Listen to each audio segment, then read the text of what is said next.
এই ভিডিওর মধ্যে ছোটদের বর্ষাকাল রচনাটি আলোচনা করা হলো। আমাদের যদি ভিডিও আপনাদের ভালো লাগে সাবস্ক্রাইব লাইক অবশ্যই করবেন। আষাঢ় শ্রাবণ 2 মাস বর্ষাকাল।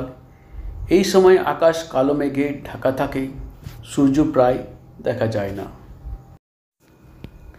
থেকে থেকে মেঘের গুরু গুরু ডাক শোনা যায়। সারাদিন ধরে বৃষ্টি হতে থাকে, কখনো অঝরে কখনো গুড়ি গুড়ি বৃষ্টি পড়ে। নদী পুকুর ডোবা খাল বিল সব জলে ভরে ওঠে, রাস্তাঘাট কাদায় ভরে যায়। রাতেরবেলায় ব্যাঙের ডাক শোনা যায়। বর্ষাকাল চাষিদের আনন্দের সময়।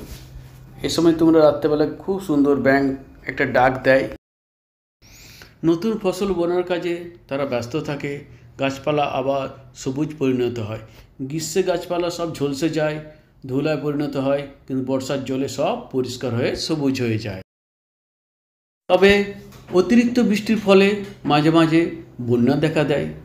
বন্যায় অনেক মানুষ ও জীবজন্তু ঘরচার হয়ে পড়ে।